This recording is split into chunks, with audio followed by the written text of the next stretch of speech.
I'm going to turn it down just a little bit. So.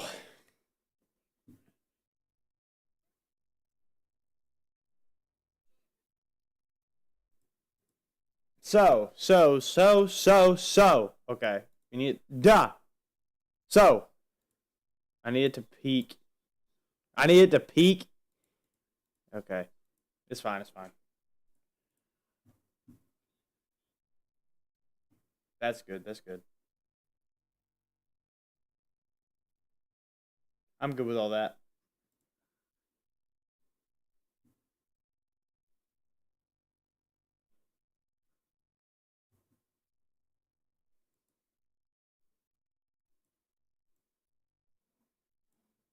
Minus 3.5. That's probably fine, I think.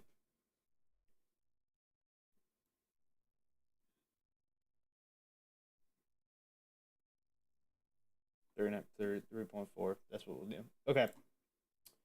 So.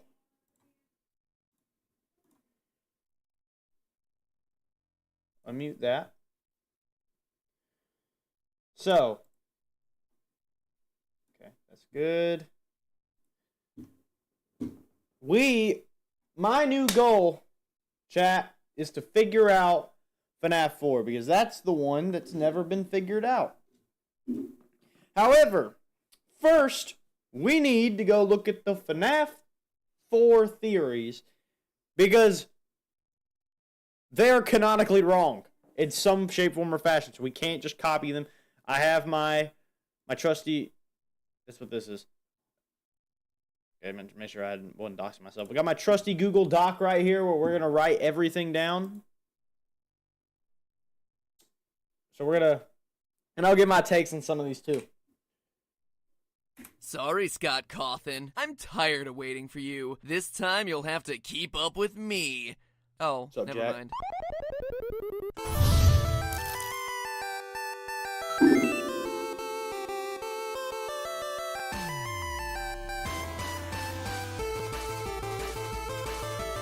So tough, my God.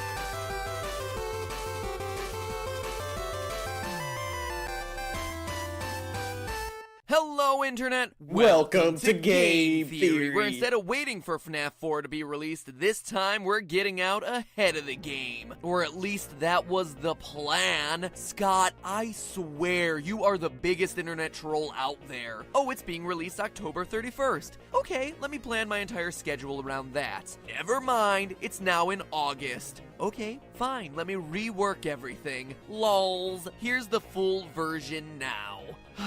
You, Scott Cawthon, are the reason I have an emotional dependence on Diet Coke. But today I'll be sipping that sweet, sweet Diet Coke in sweet, sweet victory. Because guess what? I win! Scott, in your rush to get the game out, to get out ahead of my theories and completely flim-flam the internet and shock everyone by releasing the game 3 months early, you missed a huge detail. Maybe before releasing the game, you should have spent a bit more time researching, because this game, as you've presented it, is impossible. Let me explain. Basically, it's all but confirmed at this point that in FNAF 4, you play as the victim of the bite of 87, and that this game is either his nightmare or what he's seeing in a coma as he recovers from his injuries. Let me run you through the evidence. Let me say something about that. Because now that we're at this point, now that this is 10 years ago, now that we're in this point in theory world, it's pretty confirmed that that's... I shouldn't say it's pretty confirmed. It's pretty well believed, or the belief that that's not true is well accepted. There are beliefs that this is after and during his... while he's in the spring trap, like, coma suit in between death thing before FNAF 3. That is a theory that I kind of agree with to a degree. Or I don't think it's completely impossible, I should say. I accept the theory. The one that it's Michael, whether he's being tested on, whether it's just a nightmare of what his brother had to go through or whatever it is. I am not swayed either way because my biggest issue with doing these theories is going to be Plush Trap. Because that's the thing we can't explain. Because Scott said himself in the Steam post, it's not, these things we thought were Easter eggs aren't just Easter eggs. Right? They're actually part of the story. The only thing that I saw that really made me think Easter egg that could be part of the story, because I didn't think that we had not already found, because it was stuff we hadn't found. Because obviously we had the phone. That just was like a shout out to phone guy. I mean, we couldn't do anything with it. It didn't do anything. It was just there. But Plush Trap is a callback, is an Easter egg, but could also have story relevance. Hello, Lene, by the way. I'm sorry. I didn't read your message. But that's my take. It's a hot take. Now, if you guys will let me...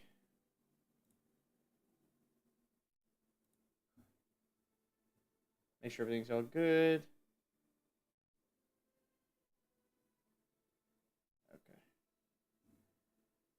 Okay. Good.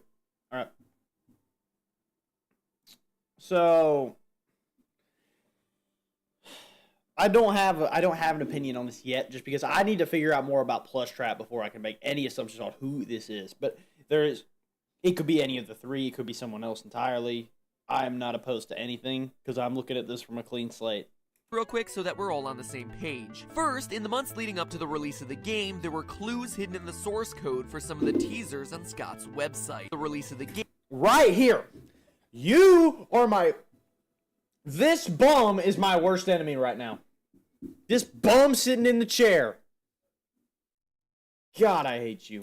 There were clues hidden in the source code for some of the teasers on Scott's website, with the numbers 8787 repeated over and over again. Two numbers that anyone who hasn't been living under a rock will recognize as a key date in the franchise's lore, the bite of 87. This is further supported by the text on the teaser images. All of the pictures released on the site basically ask the same question, was it me? Which seems to refer to the actual attacker of the bite itself. But there was one more word we saw repeated throughout the teasers, nightmare. Hidden over top of multiple teaser images was that exact word. That, combined with the Freddy Krueger-ish design of the animatronics, with teeth and claws everywhere, something far different from how we've seen these...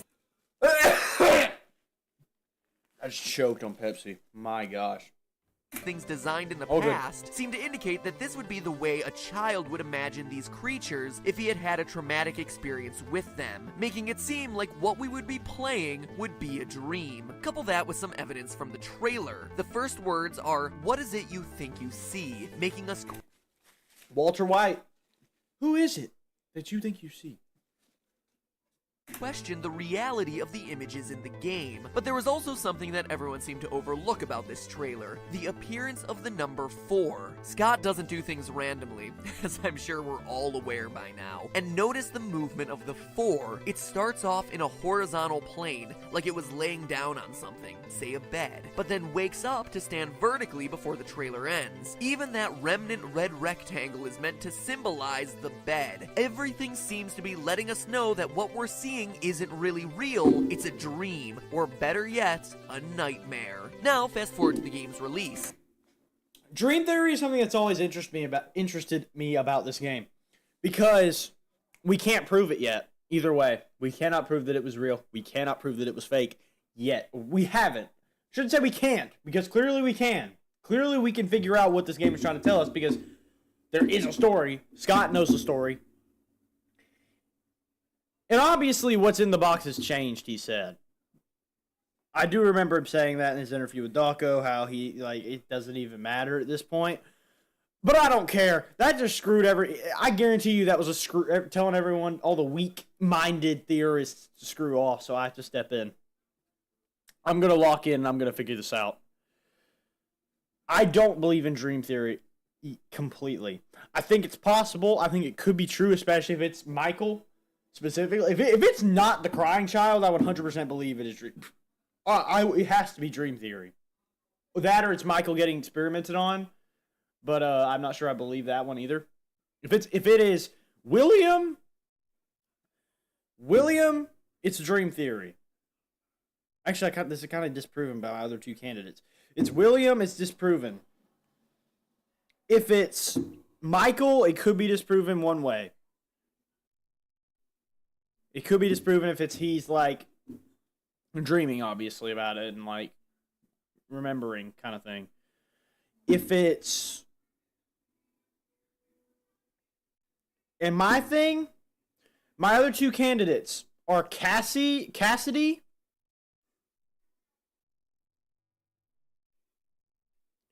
Actually, I have three. Cassidy, Bonnie Bro, which is Cassie's dad, and Charlie. I'm going to go over all of those when I actually end up making a script for this. But basically, the reason I think it could be Charlie is because that could be what scared Charlie so much. And why she was afraid to... She might have been afraid to go in. But she trusted William. And then William killed her. Because she was seeing William kill people. Later down the road. And that's why she was scared. And she's the puppet. I say we're in the puppet's head. And we are reliving what the puppet went... The puppet is reliving what it went through. And that's why Plushtrap exists. That's the reason that I think it's possible. Hello, Sophia. If it's Cassidy, it's Golden Freddy. Kind of follows the same principles. If we all believe Cassidy is not the crying child and it's the other being. And then it being Bonnie Bro would be dream theory, I think.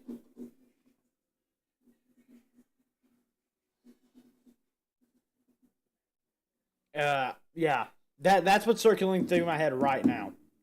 I'm doing well, Sophie. How are you doing? But obviously we need to... I'm going to start playing the games tomorrow. I'm going to play the first 4 and then start working on that. We're going to start working on the theory live together. But, yeah.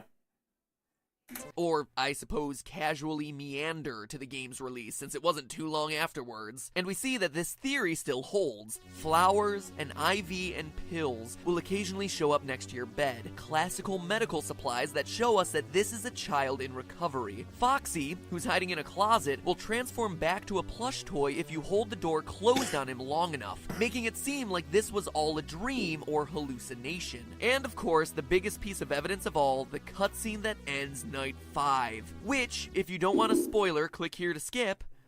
Same thing? This is our year. You know, if getting AT&T's best deal taught me anything, it's that switching things up can be a good call. Get the all-new iPhone 17 Pro on us. Designed to be the most powerful iPhone yet. Most expensive plan. All of you skipped now? Good. Actually shows the bite of 87 take place in the mouth. My bad. I have Fortnite open. Of the Golden Fredbear. This is further supported by the quote-unquote boss of the game being that same Golden Fredbear, where in the final nights, he's the one who ends up stalking you. All the other animatronics disappear. You're being haunted by the suit that bit you. So yeah, that's it. All the evidence points to the victim of 87 being our protagonist, the character we're playing as in FNAF 4. Good job, Scott. You finally put together a game with a coherent plotline. Except... you didn't. Scott Cawthon, if all of us are right in our theory, then you, sir, are wrong. Just when it looked like you were making a game that actually adhered to its own lore, you also made a game that is completely impossible from a scientific perspective. Loyal theorists, it's time we give Scott's latest bag of tricks a little lesson in real-life science. While frontal lobe injuries aren't as uncommon as people think, actually they happen all the time in car accidents, playing football, falling down, etc., Having your whole frontal lobe bitten off has a much more profound impact on mental and physical functions. It would come with a whole slew of symptoms from motor skill impairment to nervous system issues, but the side effects we're most concerned with today would all be psychological. Removal of the frontal lobe significantly impacts the victim's ability to process certain types of stimuli, specifically fear stimuli. Let me give you some backstory. In the good old 1940s and 50s, psychiatrists often thought the best way to cure problems with the brain were to cut pieces out. Feeling depressed? Well, let's slice that out. Overly aggressive? That chunk probably wasn't important. As such, there are extremely well-documented studies of patients without frontal lobes, and what's fascinating about them was what happened to their fear response. Patients without a frontal lobe become uninhibited because they no longer have a fear response. Way back in my Fallout episode, we looked in depth at the most famous accidental lobotomy in history, Phineas Gage, who literally had an iron rod shot straight through his head, completely destroying his left frontal lobe. One of the most striking differences between pre-pole Phineas and post-pole Phineas was his sense of inhibition. And by that I mean post-pole Phineas had none. He had no sense of caution, no sense of fear or self-consciousness. He was described to be impulsive to the point of being rude and vulgar in public. No fear, no anxiety, no social pressure anywhere. Going back to the game, one of the things Scott does a great job of throughout the FNAF franchise is putting you in the eyes of Mike or Jeremy or whoever. We feel invested in our protagonist because we are that character. But in this case, that's scientifically impossible, specifically because of the bite of 87. If the main character of this game truly is Little Timmy Lost a Lobe, he wouldn't wander around a house clicking a flashlight on and off. Why would he? He doesn't care, because tragically, he no longer has the capacity to care. Where did we say that his frontal lobe is what got bitten? Where did that come in? Because the way it looked, he got chopped at the neck.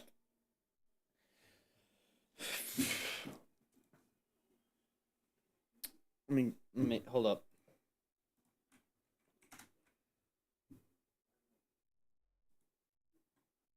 Bite of 87.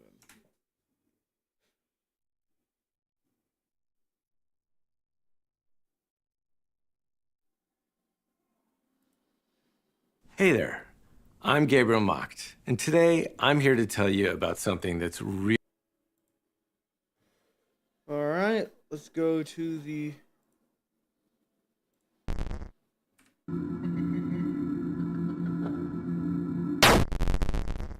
Look at that! Up! Teeth! Oh, let's zoom in for the people on the vertical stream who it's way smaller for. Teeth at the neck! Not at the frontal lobe. And anyway, he's sideways. So he wouldn't have... If the teeth came down here, his frontal lobe wouldn't have been the only thing damaged. It might have been damaged, but it wouldn't have been, like, just chopped off, basically. Unless his whole brain was chopped off, at that point he wouldn't have survived.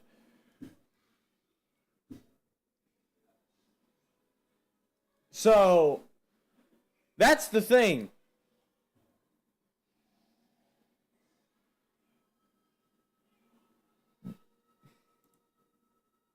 That's the thing that you can't, this doesn't explain, right? He didn't just get his frontal lobe bit off, he got his whole neck snapped, but technically you can heal from that, and if he did heal from that, sure, he'd be, like, paralyzed, maybe, but his frontal lobe wouldn't be messed up. His brain structure no longer allows it. As if this weren't enough, a frontal lobe injury also tampers with concentration and attention span. The main character in the game is still supposed to be concentrated over a long period of multiple hours. But the thing is, patients without frontal lobes don't have this ability. In fact, they can only stay focused on what they see immediately happening in front of them.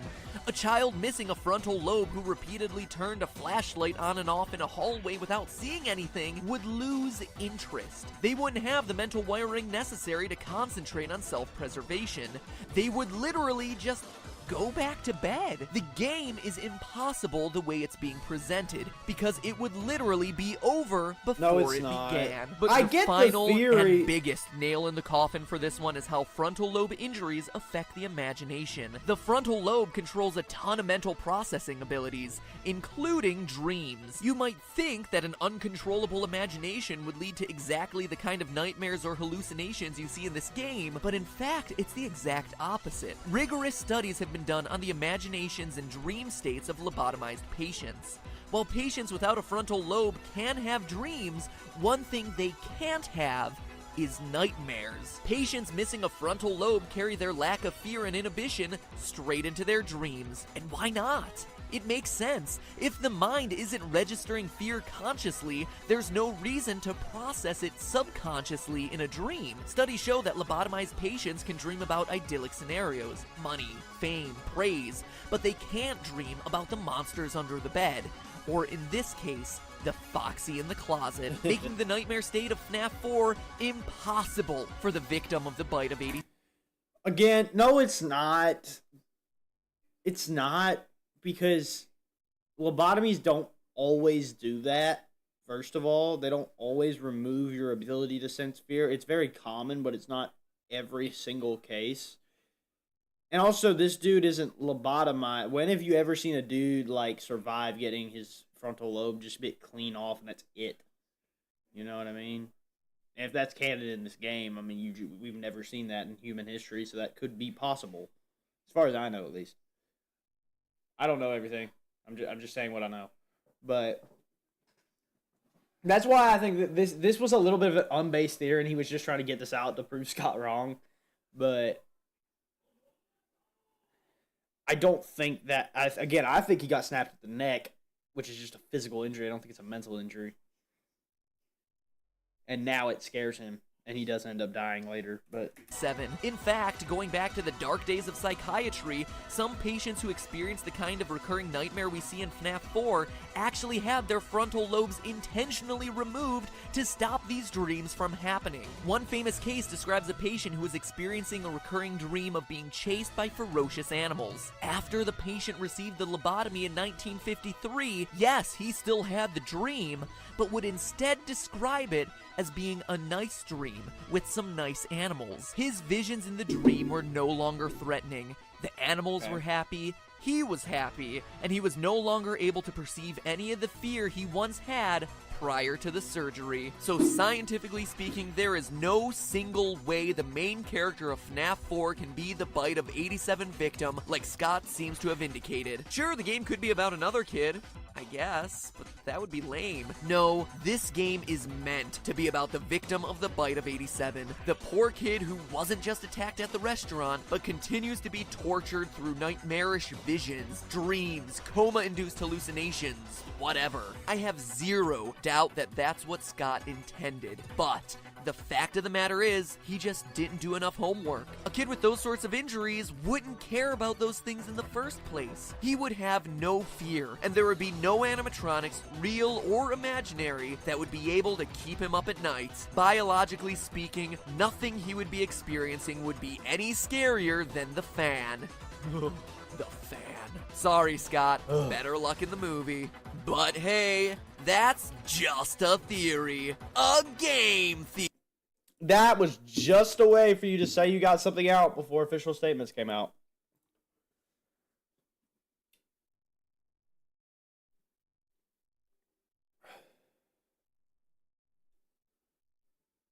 Wow. That jalapeno was spicy.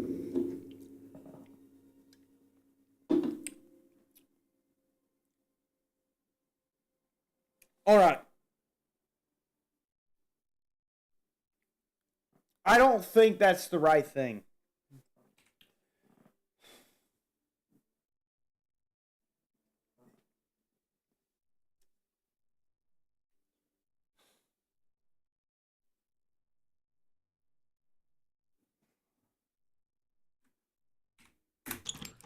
Bite of 87.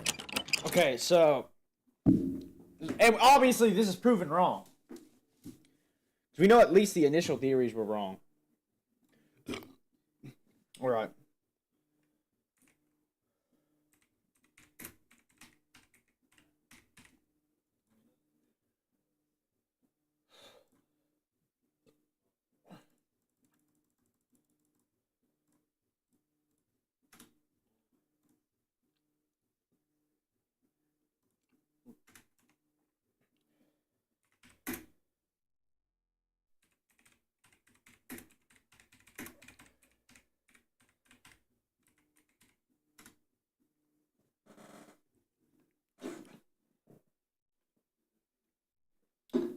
Alright, so we can prove that the wrong theory, or the first wrong theory, is that the crying child was lobotomized.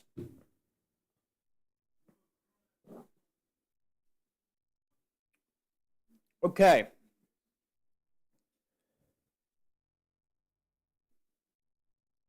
We can at least say that, I think.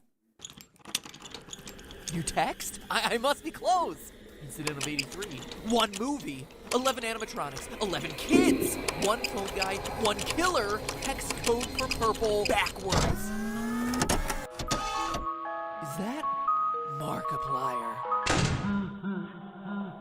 Yes, MatPat, it was me. It was me the whole time. Alright, well, sadly.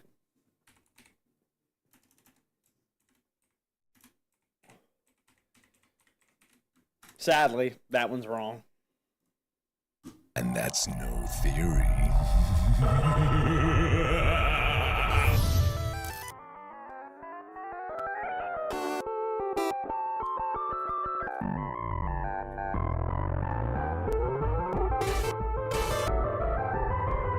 Dang, bro. Chad, do we think Ashton's a pedophile? Hello, Internet! Welcome to the Five Nights at Freddy's podcast. Oh, sorry, I mean Game Theory. Game Theory! The show that covers theories on other games in the 2-week intervals between new installments of FNAF. But if I'm ever gonna see requests for games other than FNAF 4 in my Twitter feed, this video needed to be made. Because, I have a confession, Internet, I made a mistake in my last FNAF video. Not in my research, mind you. My conclusion that this kid scientifically could not be the Bite of 87 victim was actually 100% right, both scientifically and, as you've been eager to point out, lore-wise. No, I was wrong in calling this the Bite of 87. I'm man enough to admit my mistakes. Hey, it's why they're called theories after all, right? Anyway, in this case, Scott was sure to let me know my error.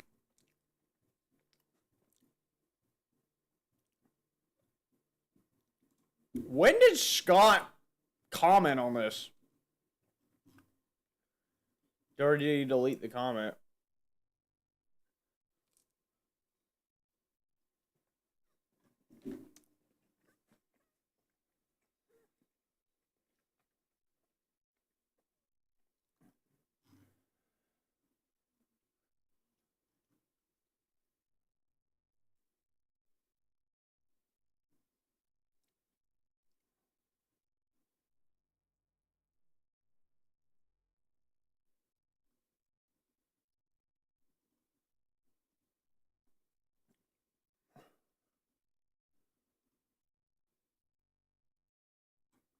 Oh well. In his first comment on any of my videos on the franchise to my knowledge, which was really exciting, but it did leave me wondering, should I feel honored or trolled? And let me just say, because you were asking, I didn't delete that comment. I only delete comments from game theorist bots. No, I don't want your free PSN codes, okay? So I guess Scott must have deleted it himself. Oh, maybe Scott there was a deleted it. typo. Or maybe a clue to FNAF. My old phone carrier was Well, reaching their maybe hand there into was my a clue to wallet and FNAF just 5 in helping there. We'll themselves. never know. I like having 5.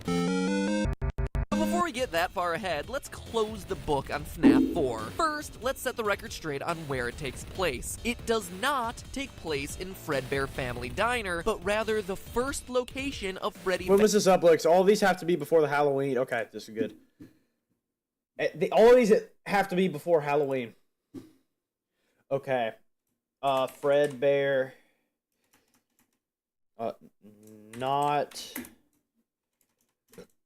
Not at OG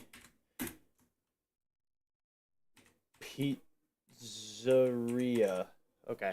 Not at the OG Pizzeria. Fazbear's Pizza, the one from the old phone guy tapes found in FNAF 3. But the spring-lock yellow suits are the only ones there, I hear you typing. And you're right, they obviously are. But remember, phone guy's tapes in FNAF 3 welcome you to Freddy Fazbear's Pizza, not Fredbear Diner, before he tells you about their, quote, specially designed suits. Roll that cassette tape. Welcome to your new career as a performer/entertainer for Freddy Fazbear's Pizza. Right now we have 2 specially designed suits that double is both animatronic and suit. Specially designed, i.e. not in existence during the Fredbear era. That we know Plus, of. in that same set of phone calls, Phone Guy tells us the suits have become decommissioned after an incident where there were, quote, multiple simultaneous spring lock failures. What do we see at the end of FNAF 4? An incident where multiple spring locks fail simultaneously and a child dies. And let me be clear, because the terminology is pretty confusing. In the game, the word spring lock is used to describe both the suit as a whole and the individual locking mechanisms within that suit. A spring lock suit is made up of multiple spring locks. To have multiple simultaneous spring lock failures, like Phone Guy says, would either mean multiple suits going down at the same time, which is a bit coincidental and hard to believe, or that multiple locks within the same suit collapse at the same time, causing a catastrophic failure. Say, for instance, because a child is squirming to escape and his tears are moistening the locks. Crunch. And besides, don't you think it'd be weird for Fredbear's Diner to use these suits, have them kill a child, sell the company, and then Freddy Fazbear's Pizza starts using them again? It just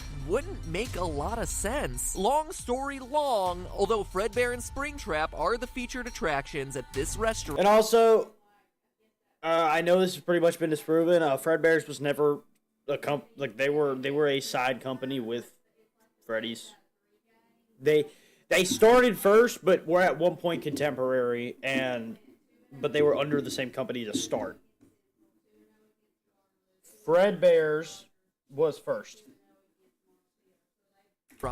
This is a Freddy Fazbear branded joint. Where? This restaurant. This is a Freddy. No, it's not. This is the thing that I don't understand. Are the featured attractions at this restaurant. This is I don't see a Freddy Fazbear branded joint. One dating back to, as we see on the TV set, 1983. But enough. And again, they are contemporary at this point. This is what causes Fredbear's to close. About the timeline, I don't want to dwell on it in this episode. To me, having a general placement of the timeline is enough because the most interesting part of this game is the ending and its overall meaning. Like I said in the other FNAF 4 video, if this was just a random kid who got bit, that would be really lame. So how does this particular kid fit into the overall lore? Why is this incident of 1983 so important to show? Who is the FNAF 4 kid, and what does the ending line of "I will put you back together" mean? Well, let me tell you, the evidence points to him being the puppet. I've never really I don't remember watching this theory.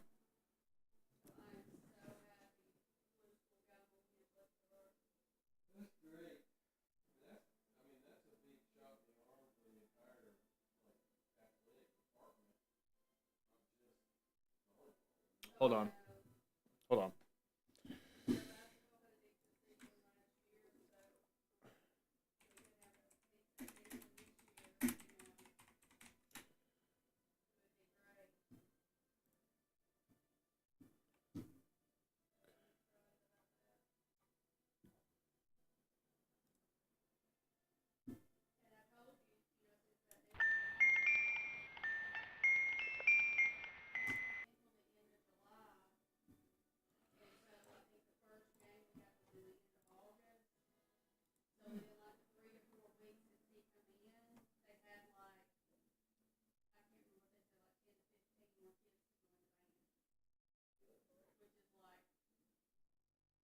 This is the only thing stopping me from thinking this could be the puppet mask.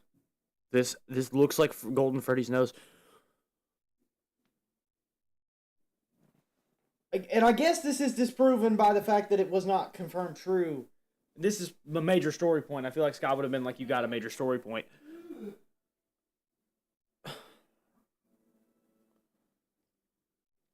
Chat, could he be the puppet? Could Crying Child be the puppet instead of Golden Freddy? That wouldn't make sense for the whole possession thing, though. Because again, if we think there's two spirits inhabiting this mask, and this mask is the puppet, not Golden Freddy, it could be Charlie and the Crying Child. And would explain why the puppet is defensive yet aggressive. It's bipolar. The crying child wants to defend, whereas Charlie wants revenge because she was murdered. Huh. Gotta think about that. Focused on money. Squirrel! A Region's green print plan helped me save an emergency. Let's look at the... Okay, hold on.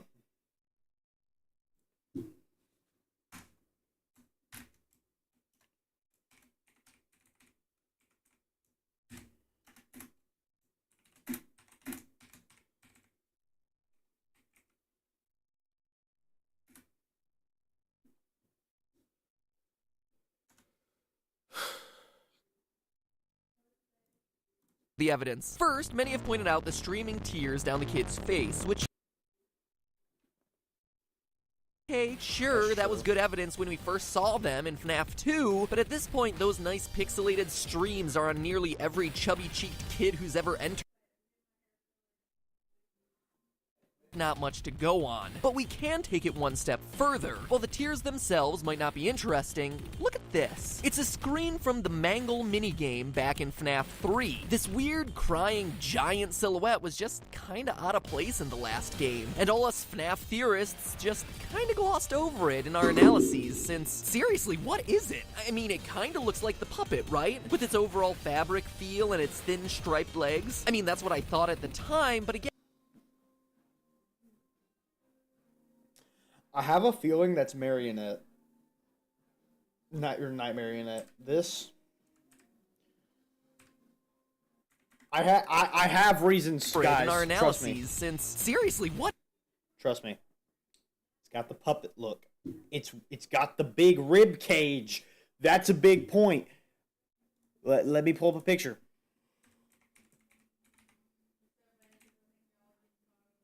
Or not Marion, whatever it is. I don't remember what it's officially called.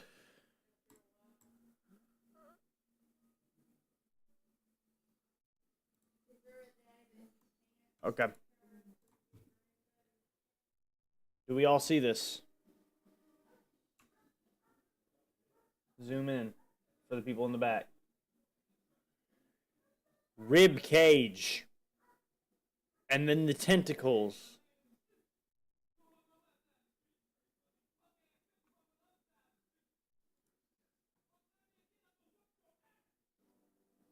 I'm just saying.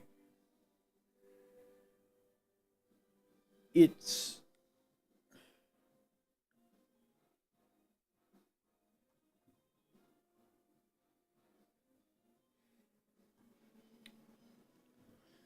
I think it could have been foreshadowing Night Marion, but I'm also trying to figure out what I'm still trying to figure out what Night Marion is in the canon.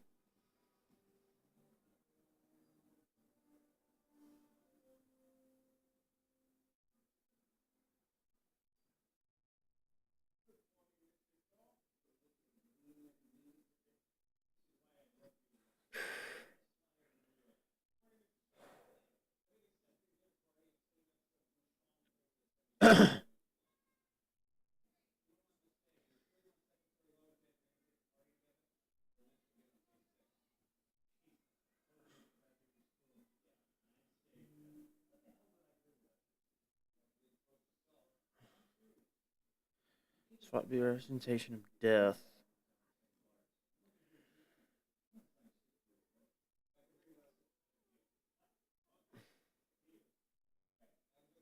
In Health 1, it's a posthumous antagonist.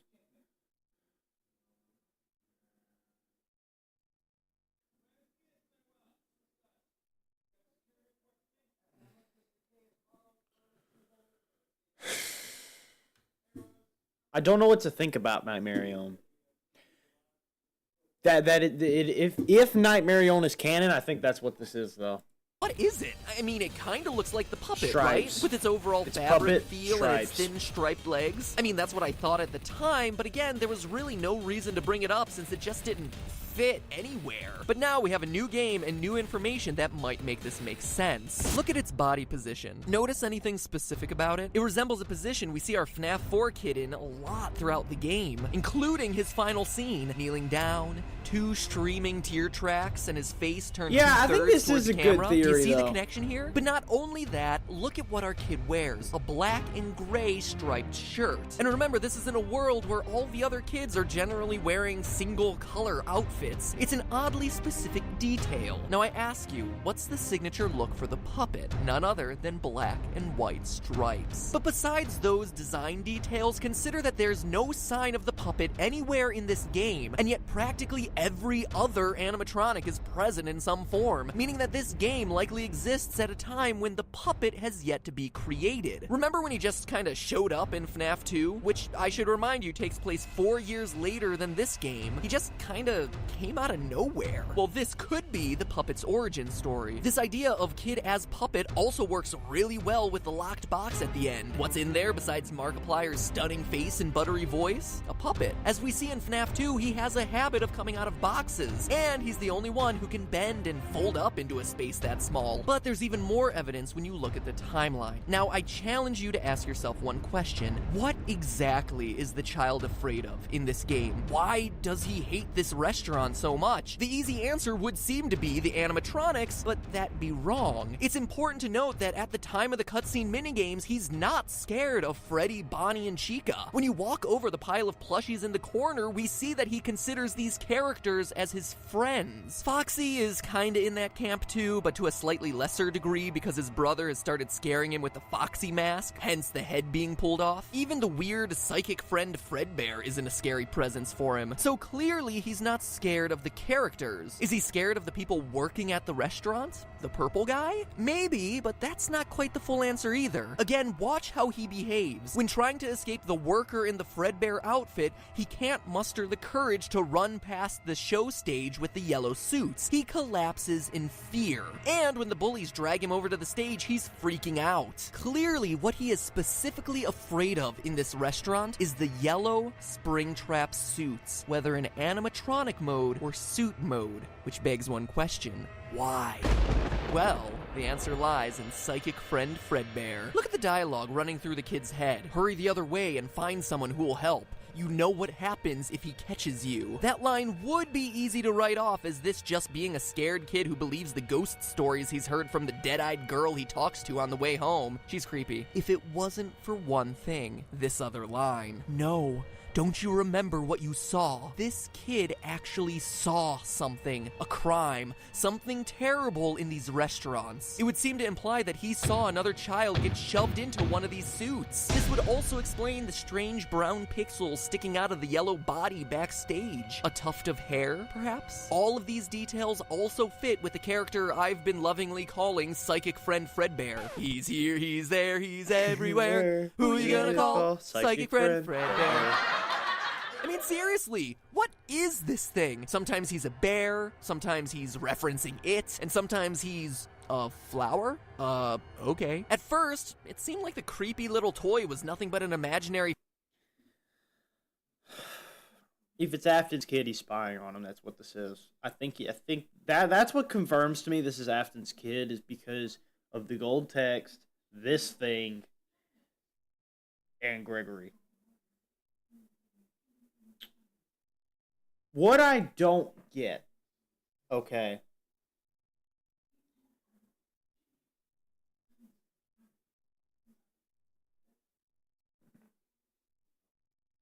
What I don't get.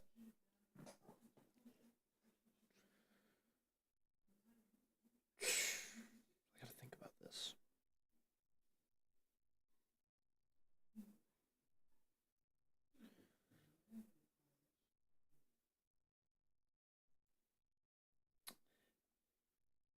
I'm not sure I believe the murder started. I think either this dude or Charlie was the first death. Charlie wasn't stuffed in a suit. The puppet just like laid with her as she died, and her spirit kind of passed on into the puppet. I don't think, unless it was.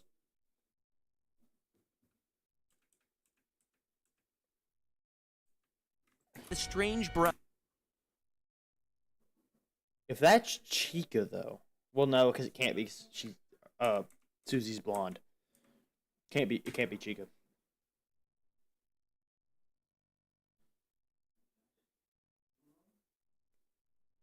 I think I get it. I think I don't think that is a tuft of hair. I think what he saw is somebody get spring locked. And that's why he's scared of him. Was until the final moments after the bite, when we see the bear's signature yellow text. But this time, instead of parroting back the kid's feelings like he usually does, he shows that he is clearly in possession of a mind of his own, saying all kinds of creepy things like, "You're broken. We're still your friends. Don't you believe that?" And "I'm still here. I will put you back together." This isn't just a split personality of the kid or anything. This is a separate enter. This, "Don't you believe that?" And "I'm still here. I will put you back together." This isn't just a split personality of the kid or anything. This is a separate entity. This is a spirit. This is someone who knows the danger of getting caught by the people wearing those suits. This is the victim that our FNAF 4 kid saw getting stuffed. This is Golden Freddy, Purple Guy's first victim. And I know you're rushing into the comments now to say that this changes a lot of things and goes against stuff we've been saying for a while, but don't worry, we'll address it. Just get excited. We've pinpointed the identities of our... Since we know this is not true, we know that this cannot... I think this cannot be true either.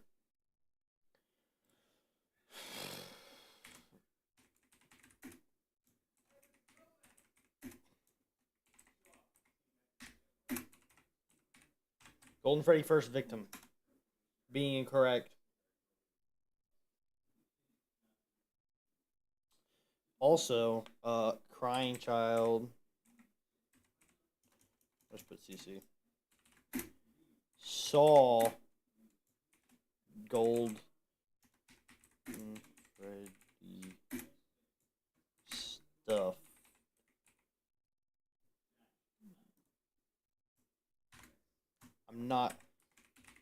I'm still not really sure what that is in the closet, so I'm not gonna say for sure, but maybe.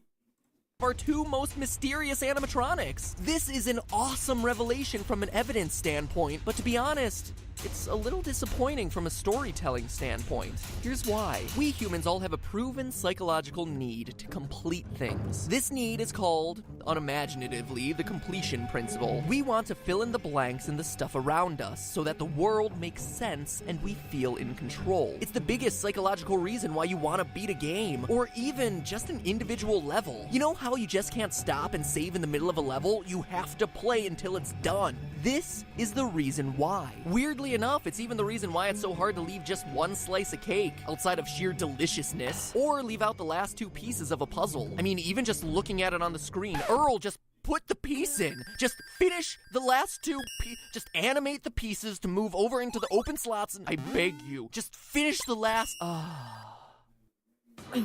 I got this old thing and the bill from the store where I got it.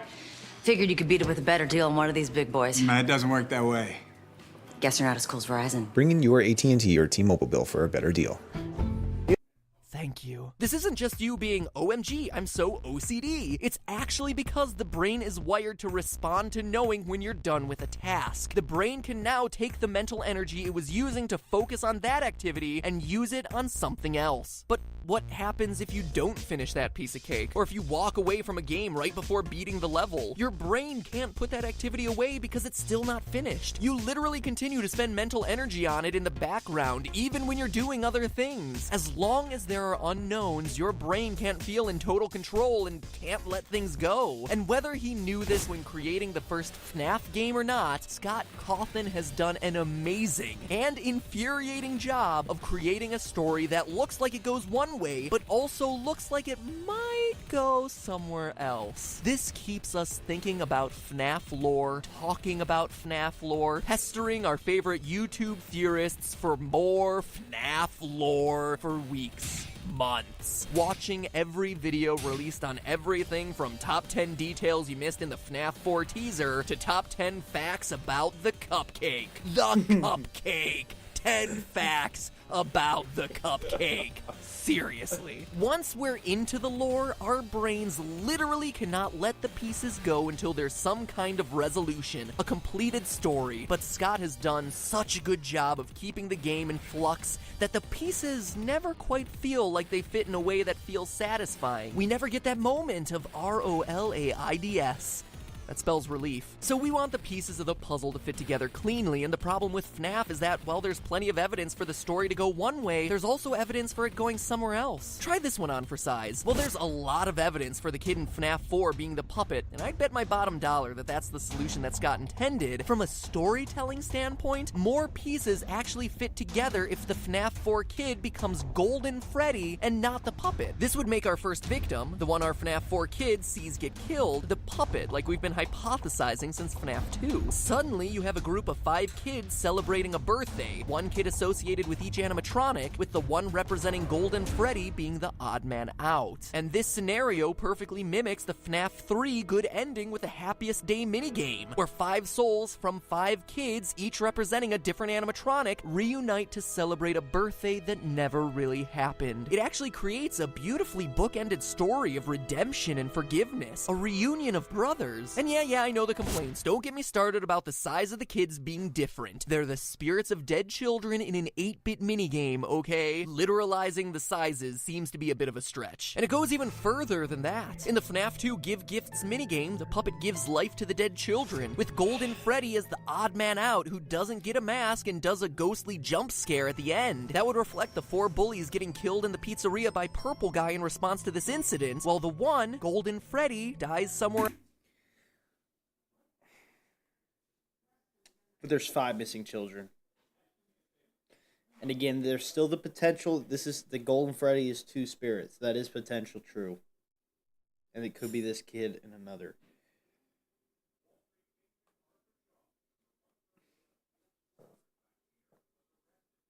This is a hard. I don't know what to think about this, man. Because I don't know if there are parts of this that are true, if there's parts of it that aren't. And again, we still not covered Plush Trap. That's why it's starting to get into a lot of maybes. We can say that the major theories are not true. Crying Child being puppet, not true. Crying Child being lobotomized, not true. Also, because Matt said that was his goal, and then Scott basically came back and said, no, that was not my goal. So, could be Golden Freddy, could also not be Golden Freddy. That's the hard part about this. Is I don't know which part Scott refuted. Else, like a hospital bed. I mean, we do see the IV and pills and flowers, and as a result, that's why the puppet, the first victim, is able to reach those 4 kids' souls and save them, while Golden Freddy has to behave like a ghost. It also gels with the idea that the Take Cake minigame represents the first victim at the first location, and why the puppet is always the jump scare, because he's the kid we've just watched get killed. So a lot of storytelling pieces fit together, but at the end of the day, that leaves us with too many questions about why Golden Freddy is talking to our FNAF 4 kid. A spirit needs to be inhabiting that bear for the story to make sense, and Scott certainly put in plenty of evidence that leads us to believe that the FNAF 4 kid is the puppet. The FNAF 4 kid needs to have seen a tragic, scary incident to make him fear the restaurant, which means he can't have been the first kid to have been killed. In short, the challenge here is that you have a choice. There's more evidence for our FNAF 4 kid becoming the puppet, but the resulting story is more satisfying for him to become Golden Freddy, and either side leaves you wanting more, because not all the evidence works in either scenario. And that is the true secret to FNAF. The completion principle demands that we get answers, that the scraps of evidence across the 4 games come together cleanly. But if and when they do, our brains will just be able to move on and forget about it, making it just another game that we played and is collecting dust on our shelf, or taking up memory space in our Steam account, I guess. In the meantime, good on Scott for making sure FNAF is always on our minds. He didn't do it by giving us endless levels or a whole bunch of stuff to complete. He did it just by making sure the pieces that are there are never quite enough. So GG, Scott.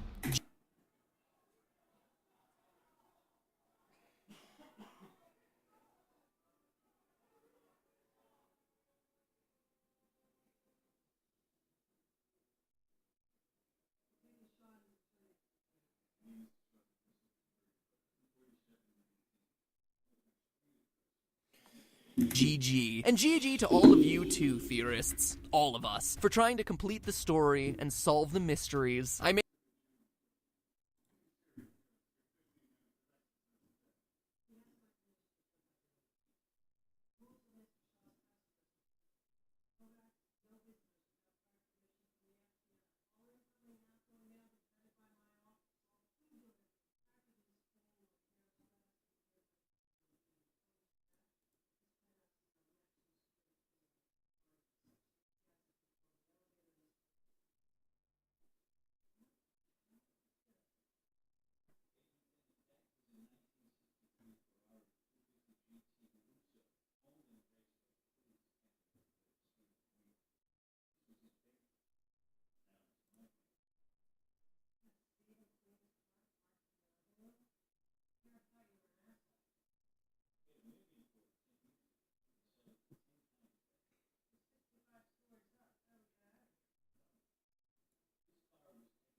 Okay. One more. Today, we end the horror. Today, we solve FNAF. Nope. Probably not gonna finish these. After months of intensive therapy, I'm back to finally put the original FNAF Okay, what do we have so far? We're building ours. What do we have so far? Crying Child can't be lobotomized. Markiplier is not canon in this game. The game is not at the first pizzeria. It is at Fredbear's. Crying Child is probably not the puppet. Golden Freddy is not the first victim. We know that for a fact. And Crying Child probably didn't see Golden Freddy get stuff, but it is possible, I guess. And that's what scared him. I don't know what else would have scared him, though.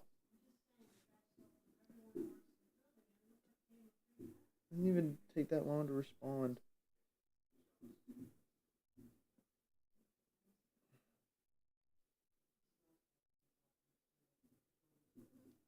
Okay.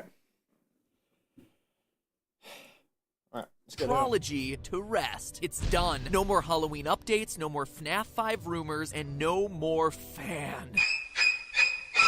Suck on that, you multi-bladed propeller of air.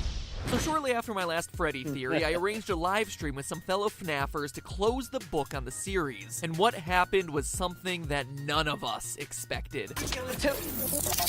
We have internet. We have it. We're back. No, not the stream issues. Scott started talking to us. Well, kinda. He kept updating his site, scottgames.com, with cryptic messages as to the true meaning of the... I want to check this.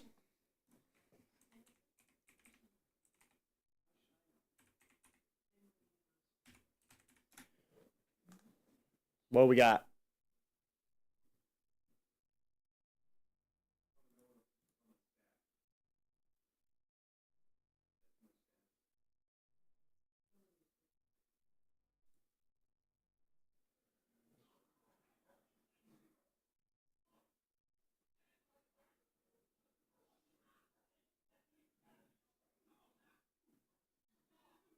So this is what I see right now.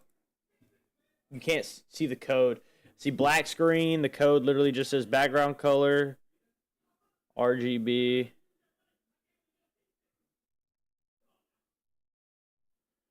It's black, 000. Display, block, or black, margin 8 pixels. Okay, so there's nothing here right now. That's fine. I didn't expect there to be. Game. What is seen in shadows is easily misunderstood in the mind of a child. In the FNAF 4 minigame, why would the tiny toy Chica be missing her beak? And finally, 4 games, 1 story. It was incredible! After a year of taking shots in the dark, finally we were, in a way, hearing back from the man who knew all the answers. Scott Cawthon, the creator, was reaching out from the shadows to give us, for pretty much the first time ever, concrete leads as to where to look. But what did these cryptic clues mean? In the moment, the best I could do was this. Is it possible that FNAF 2 didn't actually happen? But in the days that followed, those 3 clues led theorists on Reddit, Steam, and YouTube to completely throw out everything that they knew about the franchise. What if we were looking at the franchise all wrong? Instead of counting animatronic toes, calculating minimum wage rates, and tracking Purple Guy's work history, maybe we needed to take a step back. What if everything in FNAF was just a dream? That's right, a FNAF dream theory, that everything we play through in these games was created in the mind of the FNAF 4's crying child. It sounds like a cop-out, right? Like a lazy storytelling cliche. Maybe, but stay with me. Even if you think you've heard parts of this theory before, you'll want to stick around. I've unearthed the clues that finally put our year and a half of FNAF speculating to rest. Of the 3 clues Scott gave us that day, the most damning one was the last one. Why would Tiny Toy Chica be missing her beak? Your favorite TV shows are... We gotta think about that. Why would Tiny Toy Chica be missing her beak?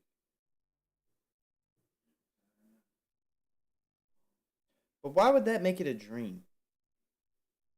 Out of all things, why would that make it a dream? on YouTube. Watch classic comedies. What? In the FNAF 4 minigame, you can talk to a small girl on the playground with toy versions of Bonnie, Freddy, and Chica, but her beak is missing? During the stream, we were all like, Scott, please. But when we looked, sure enough, there it was. A few orange pixels laying on the ground.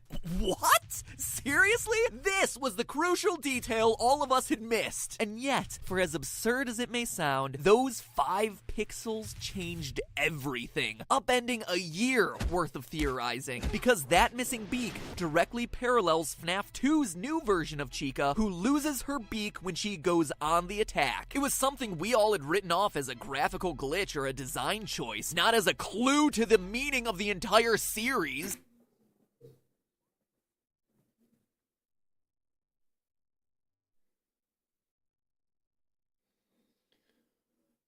FNAF 2's a dream.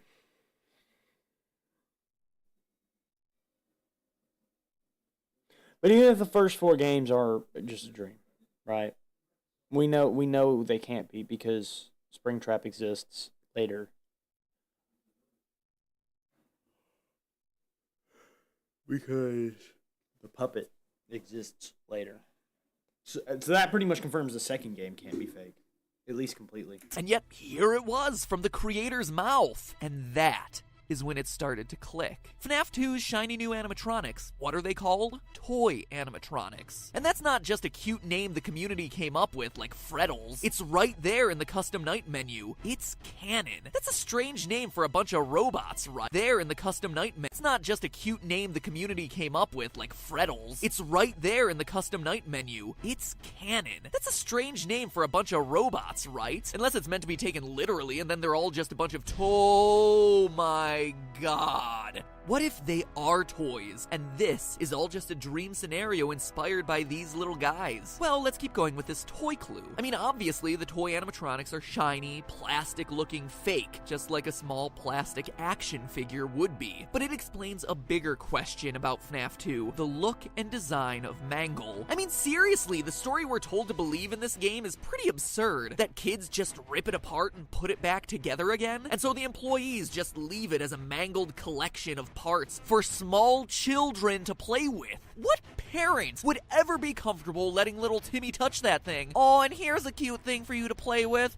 Oh my gosh, who could have seen that coming? But if we assume FNAF 2 is in the mind of a child who has seen all these toys, Mangle makes a whole lot more sense. He's just a dismantled toy. Think about Sid from Toy Story, who fuses various toys together to create hideous abominations. This explains Mangle's 2 heads. I don't care how much you redesign Foxy, no one planned him to have 2 heads. In fact, note that Mangle appears in a girl's room. An insignificant detail? I don't think so. The Chica Beak shows that this girl's those toys fall apart, just like Mangle, the tear-apart, put-back-together toy. And toys explain FNAF 1, too. The crying child of FNAF 4 has 4 plushies in his room. The crew from FNAF 1. Plushies, Explain as in Springtrap. stuffed animals. Explain What are the original Plushtrap. 4 animatronics made out of? Soft materials.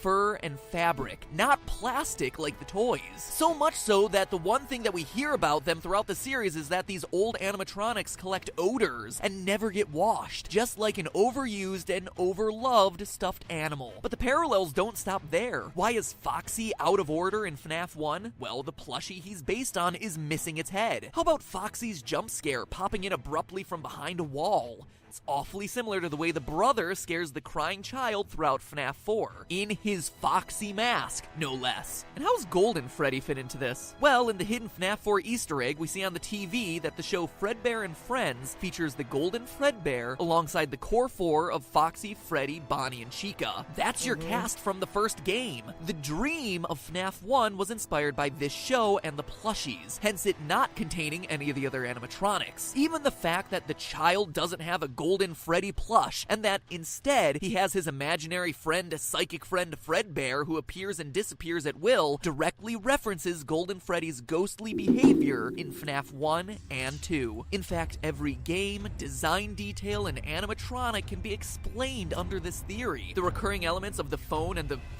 fan, right there from some of his favorite toys. The fact that no one in their right mind would work in a place like this? Dream. Firing an employee for something like odor? It's a child's imagination of what employment is like. How about the weird metaphysical hoops that you have to jump through to access FNAF 3's minigames? Well, dreams have weird rules where dialing codes into cinder blocks makes perfect sense. FNAF 3's Springtrap is directly inspired by the girl in her golden body finger puppet that pinches and traps her finger. The idea that the animatronics stuff you into suits comes from this girl spreading the urban legend that if you die, they hide your body. Animatronic girl in her golden body finger puppet that pinches and traps her. Trap is directly inspired by the girl in her golden body finger puppet that pinches and traps her finger. The idea that the animatronics stuff you into suits comes from this girl spreading the urban legend that if you die, they hide your body and never tell. The naked endoskeletons come from his time trapped in the supply room. Balloon Boy is the dream version of this kid, excited to go to the birthday party. They even have a single balloon each. Even the oddballs of Shadow Freddy and Shadow Bonnie fit under this theory. They're the product of the crying child being freaked out by the shadows that Golden Freddy and Bonnie cast onto the wall. And while we're on the subject of shadows, Dream Theory even rolls up the purple guy. Let's pull in Scott's second clue. What is seen in shadows is easily misunderstood in the mind of a child. Yes, he could be referencing the shadow animatronics, which are literal shadows, but what he's more likely referencing is purple guy helping a fellow employee put on the yellow suit. They're in a dark, shadowy room, and what the kid sees, or what he thinks he sees, is someone getting violently stuffed into a suit when it's just a mascot putting on its head. Think about how traumatic it'd be if you were a kid and you were at Disneyland and then saw Mickey Mouse suddenly take off its head. It would blow your mind. But we all know that there's no murder happening. It's just employees going about the daily grind. In fact, that's why Purple Guy is purple. In the Atari-style games, shadows are represented not with black, but with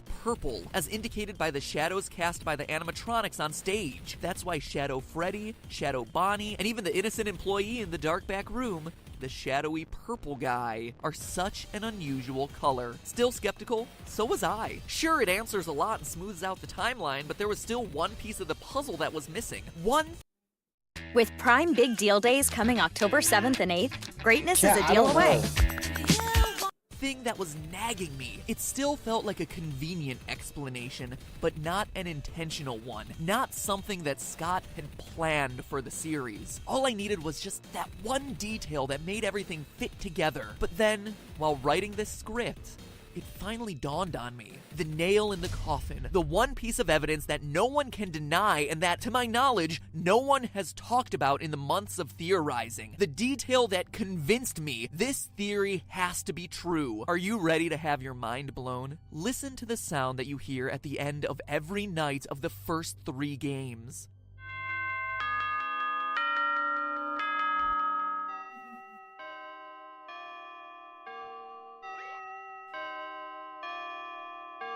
A grandfather clock, chiming the same song every time. Why would the end of my shift in an office be signaled by a grandfather clock chime? It wouldn't, unless I was asleep, dreaming in my house with a grandfather clock right outside my room, just like the layout of the crying child's house we see in the FNAF 4 minigames. 6 o'clock a.m., time to get up. But now let's look at FNAF 4. How does each night end there? A beeping alarm clock. Why? Because we're no longer in the crying child's house. We're in a hospital, trying to recover from being bitten. Hence the pills, IV, and flower Easter eggs. No hospital has a grandfather clock, but they're all equipped with a generic digital alarm clock. This, to me, was the missing link, the piece of evidence that took this theory from convenient explanation for a lot of the game's weirdness to definitive proof that this is what Scott intended. My heart is racing right now. I'm so excited about sharing this with you. It feels like finding the Rosetta Stone, the one detail that unlocks everything else in this huge mystery we've been trying to solve. But at the same time, it's bittersweet, right? Remember what I said at the beginning of the episode? It sounds like a cop-out, right? Like a lazy storytelling cliche. How many of you agreed with that? If you're honest with yourself, I bet a lot of you. You'll notice across my videos I don't cover dream and coma theories very often for exactly that reason. They're too easy, too flexible. Because it's all a dream, weird stuff can be written off, logical errors overlooked simply because it's not actually real. In the theory world, they're OP. They're hard to argue against and can be molded to fit any random collection of details. And for a game like FNAF, where us theorists have spent thousands of hours combing through all the details, making and remaking timelines, bending over backwards to make every last piece of information fit together across the 4 games, "it was just a dream" reveal invalidates all of that work. It says that none of it really mattered since none of it really happened, and Scott knows this. Let's look at a quote from Scott in his update on Steam regarding the Halloween DLC for FNAF 4. Track stats while you watch live NFL games with YouTube TV and the NFL Sunday Ticket add-on. Okay, so this is after for sure. So nothing in this we can for sure say is... Terms and embargoes apply. Cancel anytime. Quote, "The story remains completely hidden. I guess most people assume that I filled the game with random Easter eggs this time. I didn't. What's in the box? It's the pieces put together. But the bigger question is, would the community accept it that way? The fact that the pieces have remained elusive this time strikes me as incredible and special. A fitting conclusion in some ways, and because of that, I've decided that maybe some things are best left forgotten forever." End quote. To me, the key phrase here is, would the community accept it that way? He knows that "it's all a dream" explanation would fail to live up to our astronomical expectations. It's underwhelming. What about the puppet? What about the oddly specific detail of the paychecks? How about Scott confirming on Steam that my FNAF 2 theory was almost 100% correct? It's this "will the community accept it" quote that makes me think Scott intended the dream theory to be official, but also understands that ever revealing it would be a huge mistake. Hence him keeping it locked in the box. I mean, you can already see it in the comment threads discussing earlier versions of the dream theory. People enraged by the sheer mention of this thing. Heck, you'll probably see it in this comment section. But it doesn't have to be that way. Sure, the nights themselves may be a series of dreams, but the lore contained within those dreams doesn't have to be meaningless. In fact, it's not. Think about it. The urban legends the kids are sharing had to start somewhere. That crying child clearly saw something that made him scared of these restaurants. And then how do the Atari games fit in? Are they just dreams within dreams? They're not. In researching this episode, I not only found the clues that solidify the dream theory, but also the missing links that we've all been overlooking in putting the FNAF timeline together. Scott's final clue about 4 games, 1 story may be a reference to a crying child's nightmares and eventual death in the hospital, but it can also be referencing the story of the game's primary struggle, the puppet and the purple guy. And next week, we're covering that on an all-new Game Theory Saturday the 19th at 3 o'clock p.m. Eastern Time, 12 o'clock p.m. Pacific Time. That's noon for all of you currently trying to figure out whether that's midnight or noon. I know, I get it confused all the time too. Why am I telling you the time it'll be published and uploaded? Well, we're covering that story, followed up immediately by a live stream discussion where I, and hopefully a few other theorists, will be able to answer your questions as we close out the year with the definitive answers answers to this incredibly mysterious series. And I want you guys to be there so you can ask your questions and talk about all this together with us live. So remember, that's Saturday the 19th at 3 o'clock p.m. Eastern Time.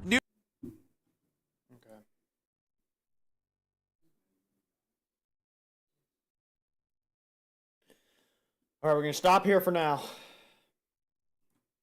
Because I don't think the other one, because with that, we can't confirm any of these are not true. Okay, so the ones we can't confirm, not true. For sure. Crying Child was lobotomized. That is for sure not true. It's not at the OG Pizzeria. I'm going to go ahead and say Crying Child is not the puppet.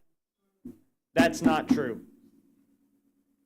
And Golden Freddy was the first victim. We know that's not true. I think we already knew most of this, other than the lobotomy and the not at the OG Pizzeria. Like, really looking at it, I was just kind of common knowledge. And then maybe the Crying Child didn't see Golden Freddy get stuffed. Maybe that's not what happened.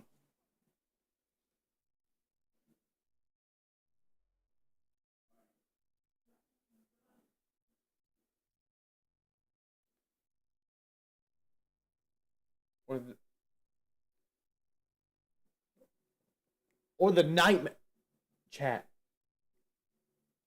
The nightmare started because he saw his sister Elizabeth get killed by it. Oh my god. Oh, well, but that wasn't planned yet, so that can't be the... It can be now, but it can't be what was planned. We're trying to... The goal of this... I'm not stopping until I figure out what the original plan was. Not what it's now. Not what it is now after 3 reboots. Not after, like, the show ended, the series ended, and then he just decided, nope, no, we'll come back, we'll add another one. I'm talking, this was supposed to be when it ended. This was supposed to be the last game when it came out. What are we looking for here? What are we really looking for? That's what we need to figure out. Because that's what I don't know right now. Thank you guys for watching. I'm probably going to play the games tomorrow. We're going to start on gameplay. Might watch that other video just to finish it out. But yeah, appreciate y'all tuning in. See y'all later.